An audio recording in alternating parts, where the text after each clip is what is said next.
All right, and welcome back to our excerpt reading of The Saturn Myth by David N. Talbot. One particular chapter, or a couple of them I wanted to read, was a portion of the book is the one on the Crescent. Hope everybody's been keeping up with this up until now.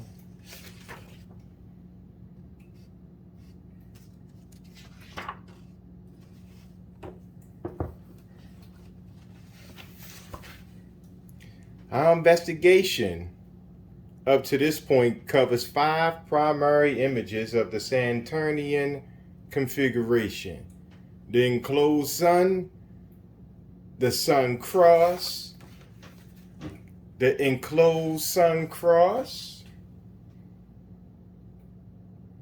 the enclosed sun and pillar,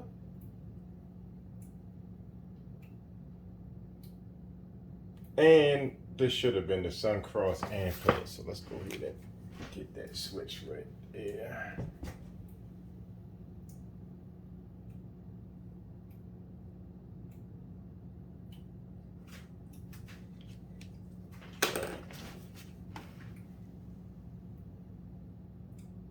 I have contended that these symbols realistically depict Saturn's actual appearance to the terrestrial observers. Of course, one faces a special difficulty in attempting to prove that the sacred signs denoted a visible apparition. One can show that a coherent global symbolism developed around the cosmic image. But how can one really prove that this configuration was more than the invention of an ancient cult, perhaps the extraordinary product of an advanced race whose abstract unification of discordant cosmic powers gained worldwide distribution? There is a specific category of evidence, I believe, which removes any possible appeal to abstractions. I refer to the symbolism of the Crescent.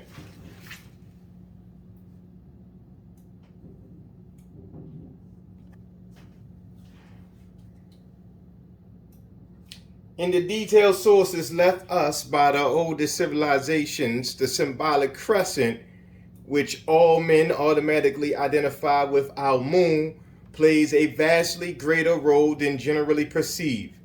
But in none of the primary sources can one actually identify the crescent with the body we call moon today.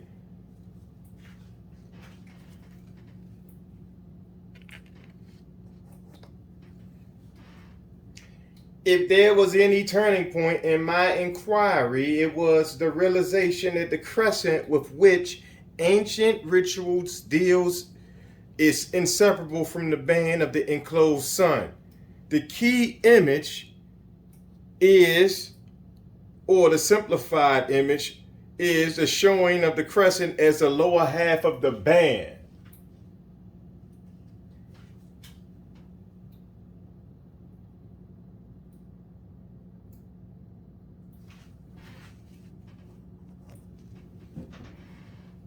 It was this connection occurring in both Egypt and Mesopotamia that convinced me of the band's reality and led me to explore more deeply its various mythical formulations.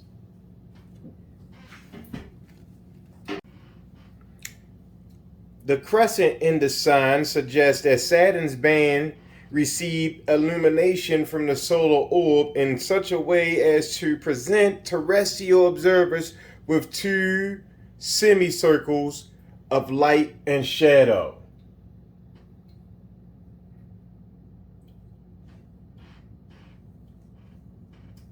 The concept of a half-illuminated band immediately places in a new perspective the universal image.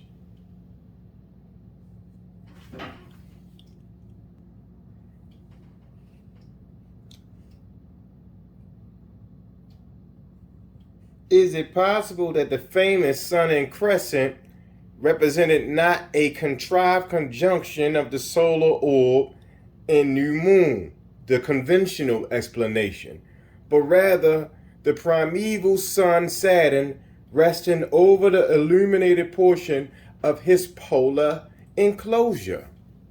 Certainly the overlapping images imply that the enclosed sun and sun in crescent pertain to a single astral configuration.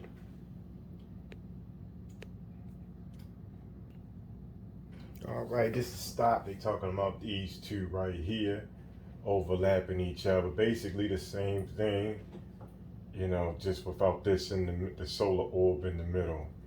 But we're still looking at the enclosure here, so.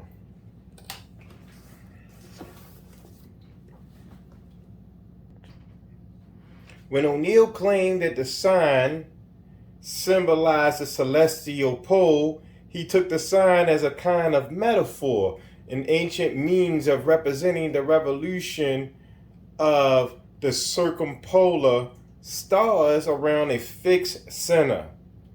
Others have identified the band as the illusory atmospheric halo which occasionally surrounds the solar orb, while still others explain the band as an abstract circle of the sky.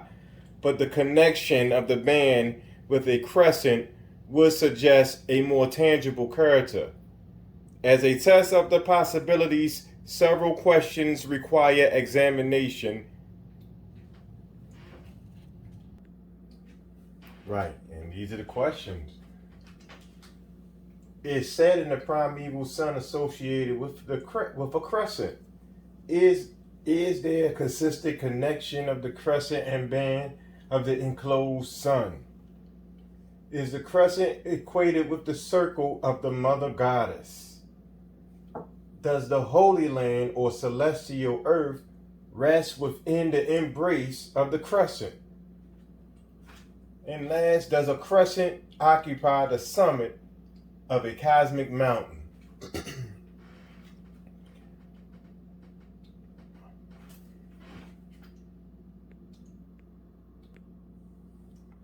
The crescent and Saturn. It is well known that in classical mythology, Saturn or Kronos wields a curved harp or sickle by which he establishes his primeval rule, and most authorities will concur with Karingi in identifying the sickle as the image of the new moon. But why should Saturn possess the new moon as his weapon? The connection appears to be very old, for it occurs also in ancient Babylonia. Ninurta, the planet Saturn, holds in his hand a weapon called Sar-ur-yu-sar-gaz.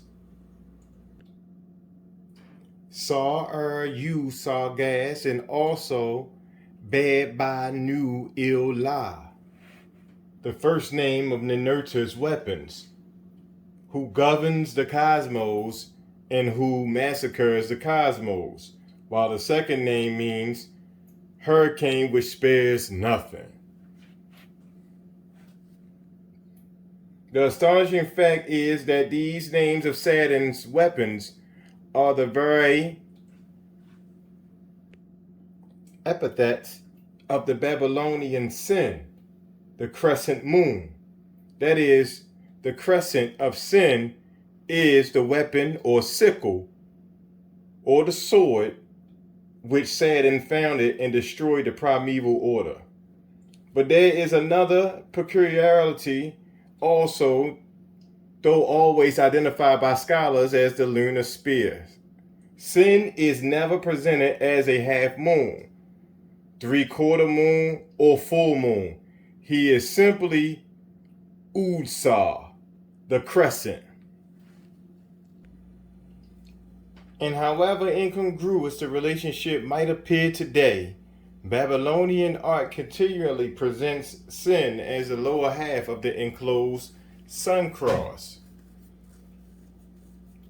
Did this relationship of the sin crescent to Saturn and his enclosure originate in a haphazard combination of once independent symbols, or in a fundamental equation. The connection between Sin and Anu, the planet Saturn, amounts to an identity according to Jensen. Rollinson says the same thing. The Babylonians regarded Sin, the Crescent, as an aspect of the planet Saturn. Jeremiah states the equation unequivocally. Sin equals Saturn.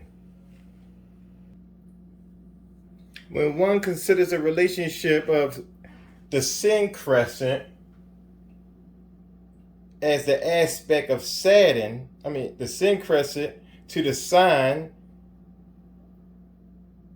of just this regular crescent here, the nature and enclosed sun, the nature of the identity becomes clear. The Sin Crescent is part of the dwelling or body of Saturn. Thus, the text invokes Sin as a prospective rampart of the cosmos, a defensive wall, or a golden sanctuary which in the land is magnificent, luminous sanctuary which in the land is elevated.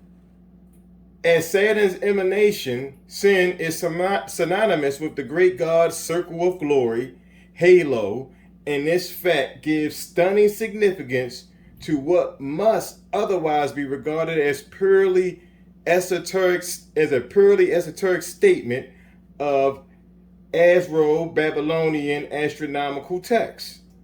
Saturn stands in the halo of Sin. The text proclaims not once but several times, Crescent and Enclosure are one. Do not these evidences strongly suggest that the ancients perceived a literal band around Saturn and that this Saturnian dwelling or halo displayed a crescent?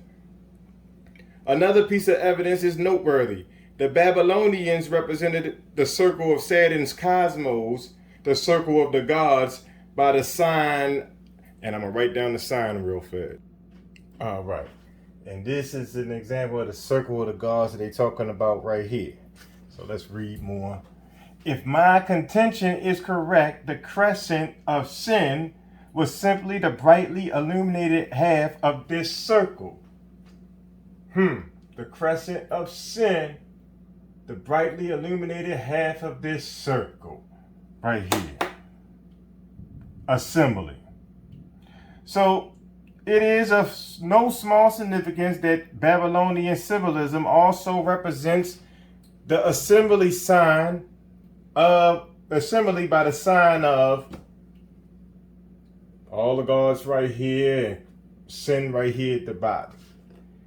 Needless to say, the heavens familiar to us today offer no conceivable source of the image.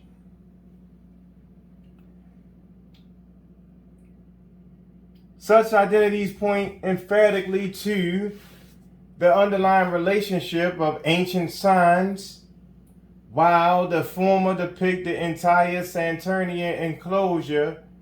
The later portrays only the brightly illuminated portion of the band, so that one might appropriately speak of Saturn's crescent enclosure and schematically render the idea this way.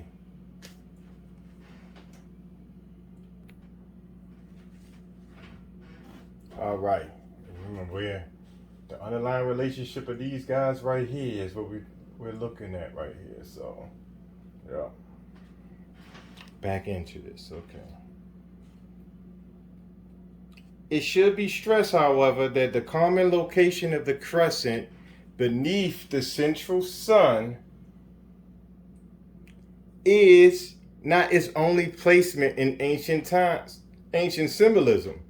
At times, the crescent appears to stand on end, while at other times it is inverted above the sun.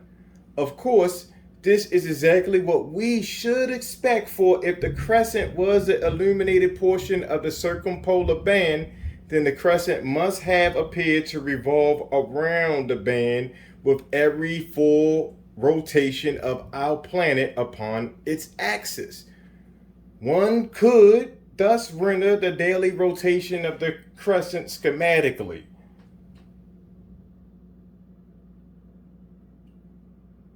You know, sunrise is sunset. As we shall see, there is a distinctive relationship of this revolving crescent to the phases of the archaic day and night, as well as to many other aspects of ancient cosmography. But let us take the present line of inquiry a little further. Does the equation of the crescent and enclosure occur also in Egypt? The Egyptians, as previously observed, called the enclosure a 10, recorded by the hieroglyph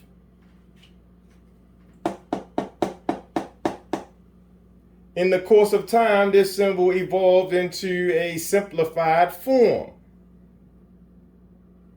And y'all remember what the simplified form of a 10 was. I'm going to write it down. Okay, the simplified version of a 10, the sun god, which we all know, but with the enclosed sun dropped out. It is the latter form that generally prevails in later Egyptian art. In numerous representations of a 10, a crescent forms the lower half of the enclosure.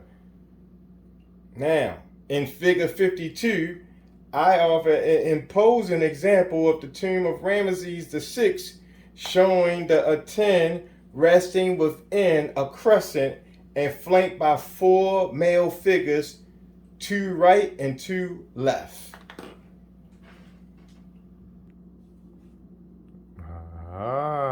Now we're getting somewhere. Now we remember. Oh yeah. Everybody knows Ramesses VI. The hieroglyph form of the crescent enclosure, which is here, a form which progressively developed into the images that you see right here. As the artist gradually expanded and flattened the crescent into a larger receptacle supporting the enclosure. The image of the 10 and the crescent seems to have generated great confusion among Egyptologists. One of the gods associated with the crescent enclosure is Khonsu, whom all authorities identify as the moon. But the god's image remains enigmatic, for Budge writes, he wears on his head the lunar disk in a crescent, or the solar disk with a uraeus, or the solar disk with the plumes and uraeus. Did the Egyptians have difficulty deciding whether the god was the sun or the moon? All right, and here's the god Khonsu.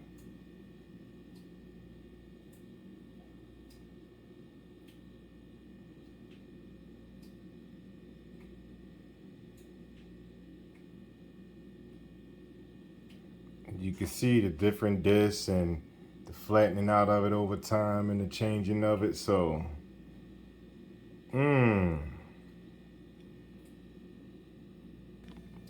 Now, when Budge calls this sign here a lunar disk in a crescent, he avoids any association of the sign with the sun. But on the following page, he writes of Khonsu. On his head rests the lunar crescent and disk. In this form, he represents both the sun at sunrise and the new moon. Either the Egyptians possess a remarkable indifference concerning the astral character of their gods, or scholars have misunderstood the symbolism. By putting aside all a priori verdicts, one discerns a root consistency in the Egyptian image of the crescent enclosure. In Egyptian ritual, the crescent is not the moon, but a semicircle, embracing the central sun. Very early, the Egyptians personified the crescent enclosure as the divinity I.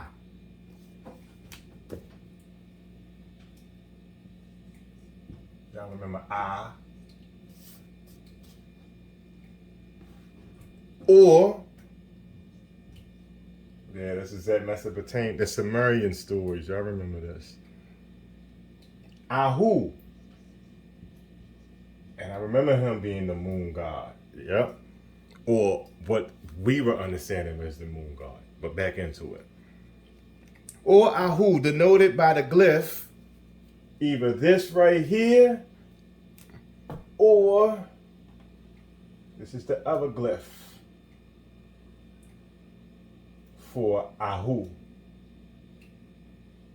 One of those on-end crescents. And always translated moon.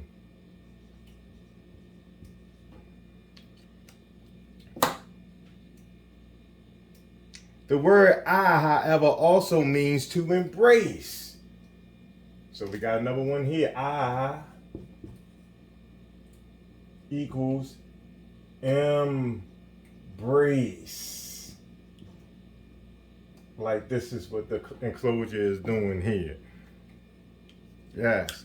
A concept devoid of meaning in connection with our moon, but charged with meaning when referred to the band or the illuminated portion of the band enclosing the central sun.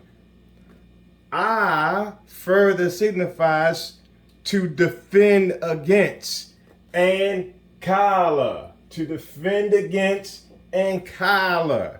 Again, such interrelationships can only appear absurd when considered as aspects of our moon. The only moon invoked in early Egyptian ritual is that which houses the central sun.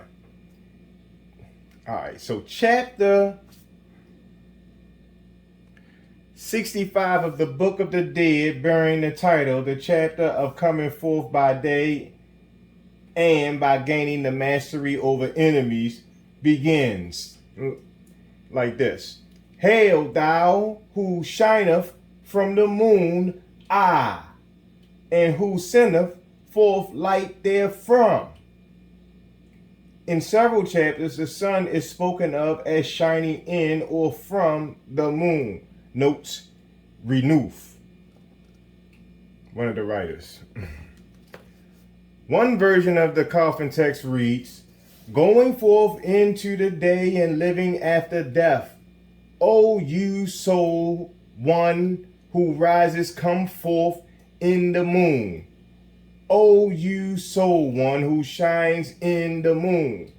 The moon is the dwelling of the solitary God, and the nature of this dwelling is accurately communicated to us in the ancient signs brought out right here and right here. Recalling that the Babylonians related the crescent of sin to the circle of the gods, and we remember the circle of the gods.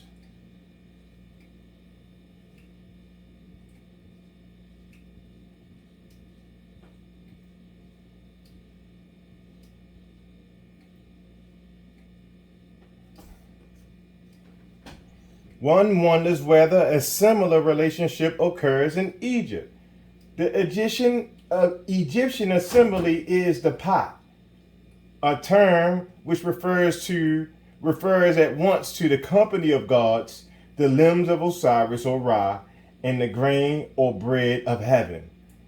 Though the attend sign may serve as a determinative of pot, the most common hieroglyph for pot is the inverted crescent enclosure.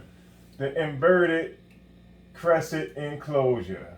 We're just going to add it to this.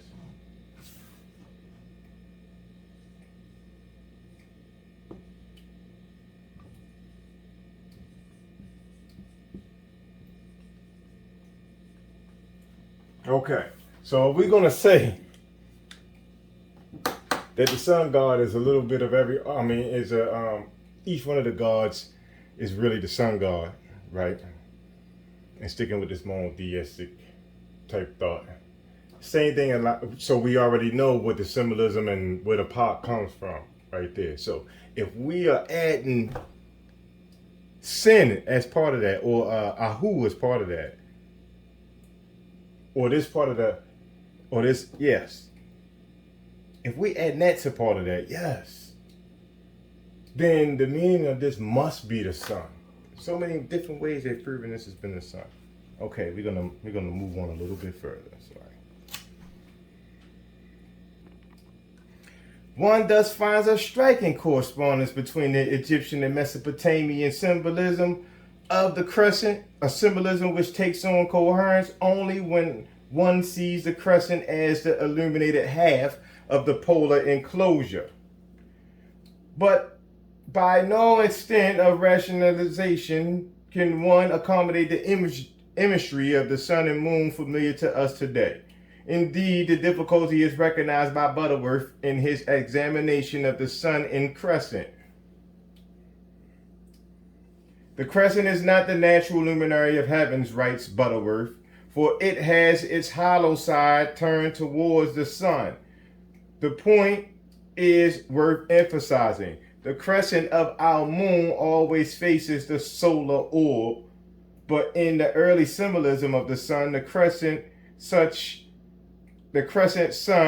sun and crescent, such a relationship rarely is ever occurs. No matter what the position of the crescent around the sun, whether it's here, on the side, up over top of it, the sun stands within the embrace of the crescent, giving rise to what Brithfault deems as astronomically incongruous image. But the image appears discordant only if we judge it against the present heavens. The primeval sun, states Butterworth, is contained in the hollow of the recumbent crescent moon. This is the sun that is always in the zenith. It is the body we call sun today. All right, before we get up out of here for the day, y'all, the Hindu syllable for Om, the creative word, creation would have something to do with the sun qualities. Anybody that's, that remembers or associates themselves with astrology a little bit, one of the biggest, one of the traits of the sun is creativity. And Om is synonymous with the creative word. And you can see that crescent type thing going on here too. Why would you have a moon there? You would have a sun there because we're associating this with creativity. And just a picture of the Phoenician sun and crescent as well too. It blocks it off right here on the crescent part though, but the whole idea is still the same too. So, you get a chance to see that all over the ancient world, the same theme is resonating throughout different countries and cultures. So to add to the validity of the last passage we just read. So thank y'all for coming out. God bless you. Good night.